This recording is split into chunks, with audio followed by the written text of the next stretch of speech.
Жарнама туралы. Онлайн казино бәстігі туралы жарнама жарияланбаған платформа бар деп ойлайсыз ба?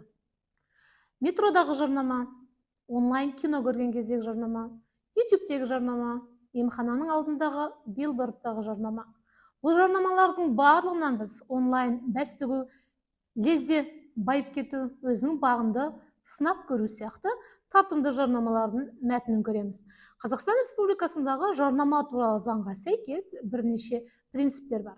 Яғни сіз ұсынатын қызмет, тауарды жарнамалаған кезде сіз заңға қайшы нормаларды әділеттілік, ашықтық, транспаrenттік, адам құқығы, теңдік, мораль сияқты принциптерді ұстануыңыз керек. Соның ішінде адамның қадір қасиетіне, ар-абыройына нұқсан келетін сипаттағы жарнамаларды жариялауға болмайды деген норма бар. Бірақ та бұл нормаларға заңда көрсетілген жарнамадан талап етілетін принциптерді орындамайтын жарнамалар Алматыда жетерлік. Сіздер оны билбордтан бірнешеуін көргенде боларсыздар. Оны біз маркетинг саласындағы өте агрессивті жарнама деп те атасақ болады. Яғни агрессивті жарнама дегеніміз ол барлық жерде және бірдей мәтінмен, бірдей суретпен тұрақты түрде қою арқылы сол жарнамадағы әуен, сол жарнамадағы актердің бет-әлпеті, сол жарнамадағы мәтінді сіз қашан, қалай жаттап алғаныңызды байқамайда қаласыз. Себебі сіз оны күнделікті, жүйелі түрде көзіңіз түскен барлық жерде көргендіктен сіз сол жарнаманың құлы боласыз.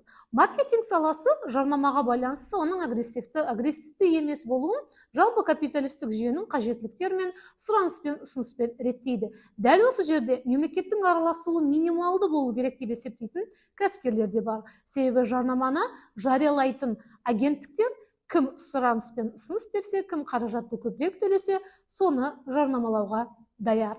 Мемлекет дәл осы салада қандай өзгерістер енгізе алады?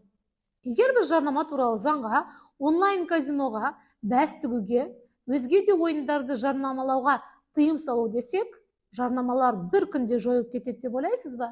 Әлбетте жоқ. Дәл осындай нормалар темекі, алкоголь ішімдіктері, пиво сияқты тауарлармен де болған болатын.